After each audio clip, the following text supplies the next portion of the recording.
이 사진은 이제 이 명량대첩의 현장이죠. 지금 이제 이 진도 대교가 이렇게 놓여져 있는데, 지금 선생님 뒤로 보이는 이 앞바다가 바로 이제 명량 또는 이제 울들목입니다.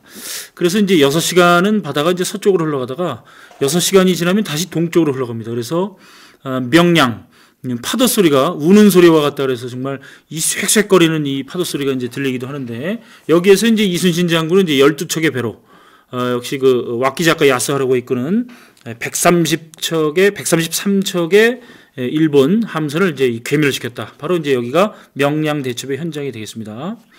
자, 지금 보시는 이 사진은 일본의 이제 오사카에 있는 이제 오사카 성인데요. 도요토미 히데요시가 이제 조선 정벌을 위해서 이제 쌓은 이제 거점이 되는 이 성이 바로 이제 오사카 성입니다. 오사카 성의 모습이고, 나중에 이제 이 복원을 한 거죠. 이 오사카성 안에 들어가 보면 역시 이제 이 도요토미 히데요시 이제 일대기를 이렇게 이제 이 만화로 표현하고 있는데, 여기 이제 16번째 항목에 조선 출병이라고 이렇게 되어 있죠. 이 출병이라고 하는 말은 이제 이 군대를 보냈다라고 하는 말인데, 침략이라는 말보다는 좀 이렇게 자신의 어떤 그 침략을 좀 이렇게 축소시키는 표현이죠. 출병이라고 하는 표현은. 자, 이 오사카성 뒤쪽으로 이제 돌아가면 바로 이제 이 도요토미 히데요시의 아들 도요토미 히데요리가 이 엄마와 함께 이제 이 자살을 한 그 자살지입니다. 바로 이제 도쿠가와 이에야스의 군대의 공격을 받고 이제 이 오사카 성 뒤에서 이제 이 도요토미 히데요리가 이제 자결하면서 이제 도요토미 가문은 이제 멸망하고 도쿠가와 이에야스가 세운 에도 막부가 이제 성립이 되는 거죠. 자, 그 자결지 비석을 좀 보고 있습니다. 여기 자결이라고 써 있죠. 자, 그 다음에 이제 이 사진은 이제 이 도조 이삼평비인데, 일본이 이제 임진왜란 중에 많은 이 도자기 기술자들을 이제 데려갔습니다. 그래서 자, 이 도조 이삼평, 이삼평이라고 하는 이제 도자기 기술자를 이제 데려가서 일본에서 이제 이 도자기를 이제 생산을 하게 되는 거죠. 그래서 도자기의 시조를 기념하기 위해서 도조 이삼평 비석을 이제 이 20세기 초에 이렇게 이제 이 일본 규슈에 있는 사가현 아리타 마을에 이제 이렇게 도조 이삼평비를 이렇게 세웠는데요.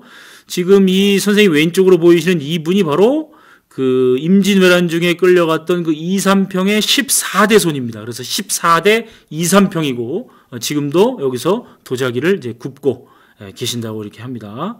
그 도조 이삼평비 옆에 이제 이 도산 신사라 해서, 이 신사는 이제 일본의 이제 전통 종교인 신토를 모시는 사원이죠.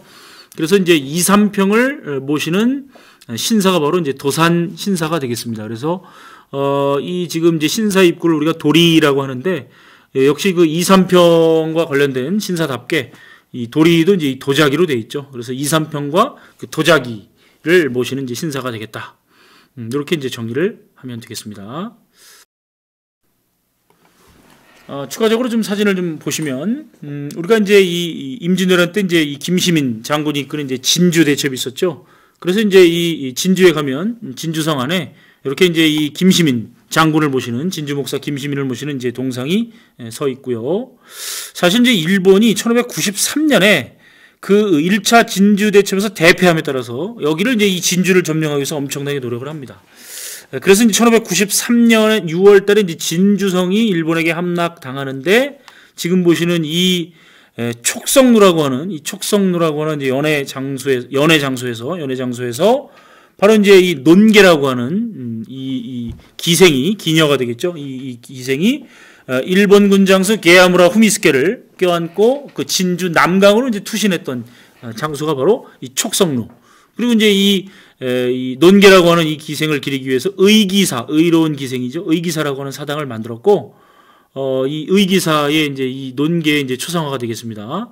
그리고 이제 그 밑에 그 일본군 장군을 이제 안고 뛰었다라고 하는 이제 이 바위가 있죠.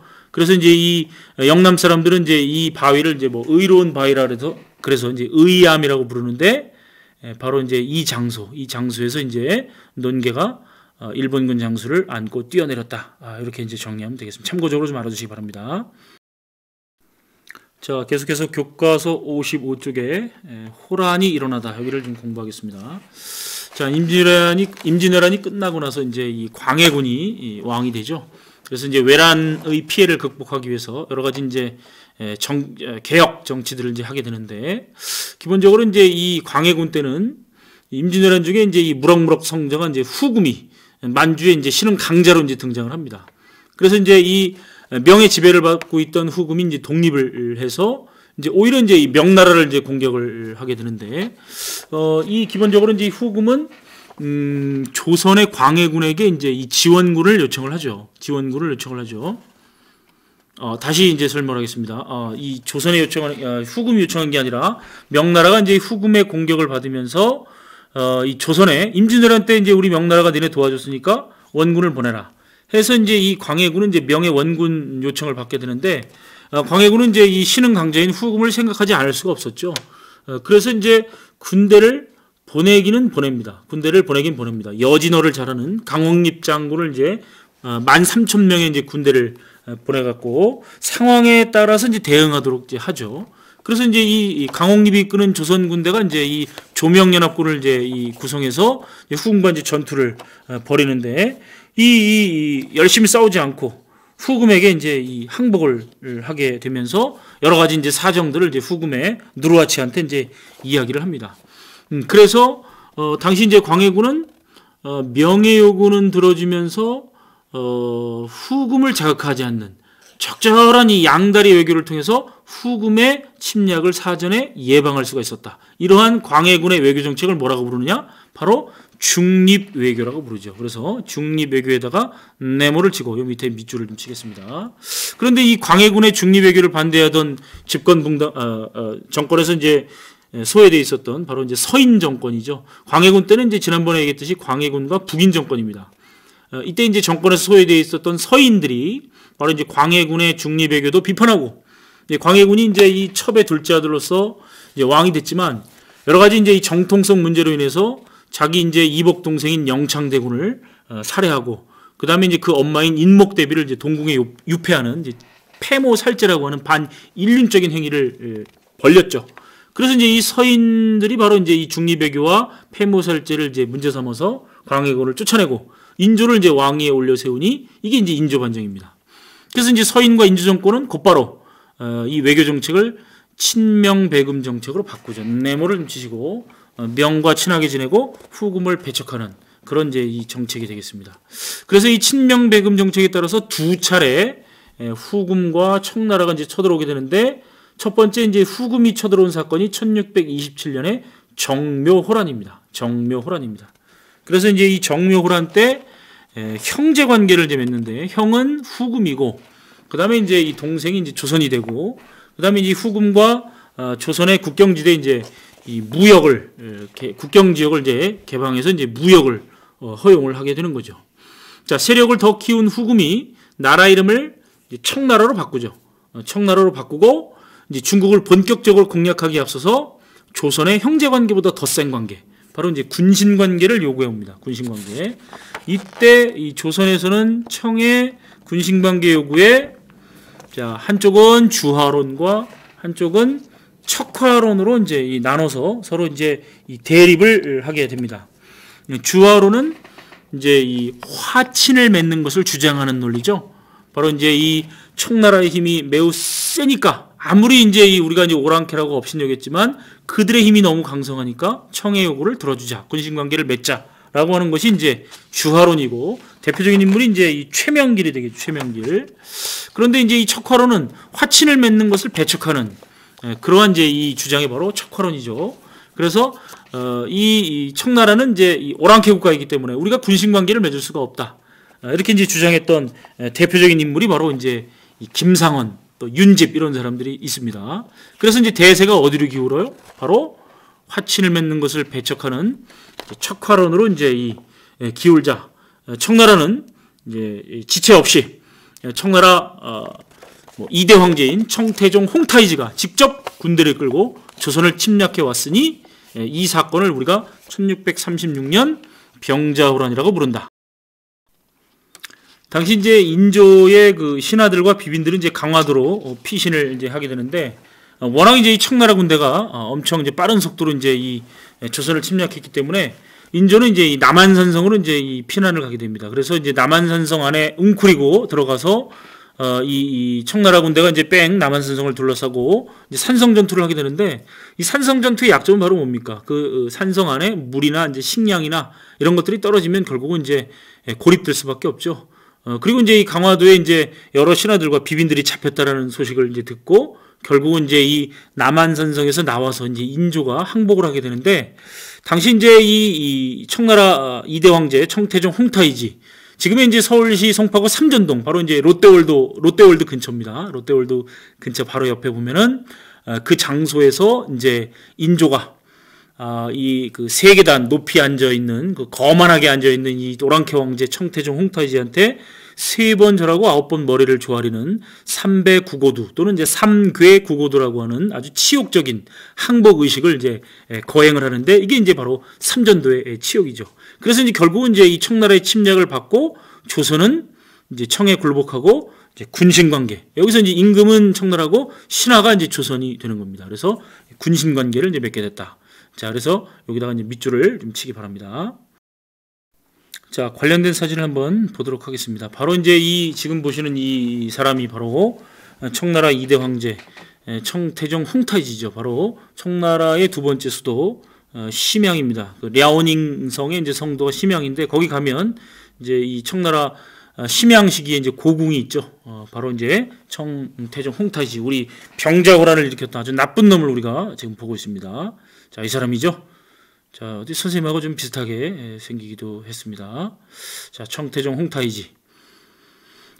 지금 이제 이 보시는 사진은 이제 남한산성의 수호장대라고 하는데, 남한산성 이제 꼭대기에 가면 바로 이제 군사를 지휘했던 그런 이제 이 수호장대라고 있습니다. 바로 인조가 남한산성에서 이제 이 산성 전투를 벌였던 그 곳입니다. 바로 이제 45일 동안 이제 청나라에게 이제 이 항전을 벌였던 그 장소고, 자, 이 남한산성의 이제 이 우익문을 보고 있고, 자, 지금 바로 이제 인조가 이제 이 청태종 홍타이지한테 이제 항복을 했던 그 장소에 삼전도비가 이렇게 서 있습니다. 삼전도비.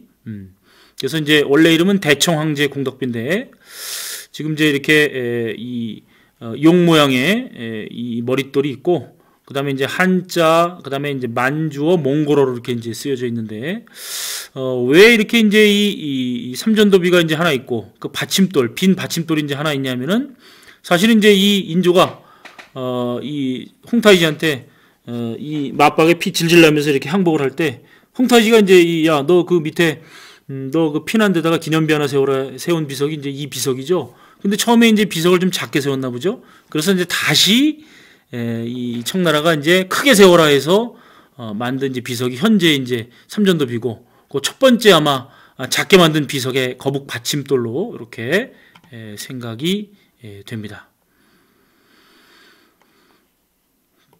자, 교과서로 이제 다시 돌아오면 여러분들 이제 여기 이제 네모치고 밑줄 칠 부분들을 좀 잘 쳐주기 바랍니다.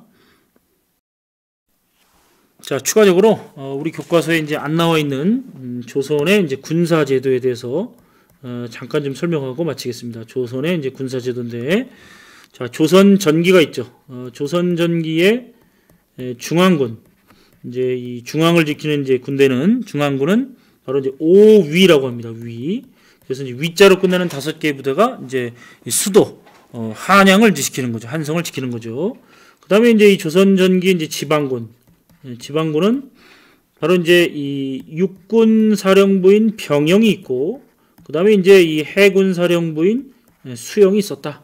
그래서 이제 우리 이순신 장군이 바로 이 전라 좌수영의 전라 좌수사라고 하는 이제 직책을 달고 임진왜란에 이제 참전을 했던 거죠. 근데 이제 이 조선 후기로 넘어가면 이 조선의 중앙군 체제가 바뀝니다. 그래서 이제 이 조선 후기에는 이 조선의 중앙군을 우리가 오군영이다. 선생님이 이제 아까 그 임진왜란 중에 휴전협상을 하는 동안에 조선도 조총부대를 만들었다 그랬죠. 바로 이제 훈련동합이라고 하는 조총부대를 만들었는데, 그래서 이제 훈련동합은 기본적으로 직업군인입니다. 직업군인이죠. 그래서 이제 이 직업이 군인이고, 그 직업 군 복무를 하면서 이제 월급을 받죠. 그리고 이제 이 후금과의 항쟁 과정 속에서 총용청, 어영청, 수어청이라고 하는 그러한 이제 이 중앙군이 생기고 나중에 이제 숙종 때 숙종을 이제 가장 가까이서 지키는 친위 부대인 금이영을 세우죠. 그래서 이제 조선 후기에는 중앙군이 이제 5군영으로 바뀌고 5군영의 특징은 직업군인이고 그리고 이제 이 서인 정권의 이제 군사적 기반이 있었다. 그리고 이제 이 지방군은 이 임진왜란 중에 이제 이 소고법에 따라서 양관부터 노비에 이르는 소고군이라고 하는 이제 이 군대를 이제 만들었다. 이렇게 정리를 하시면 되겠죠.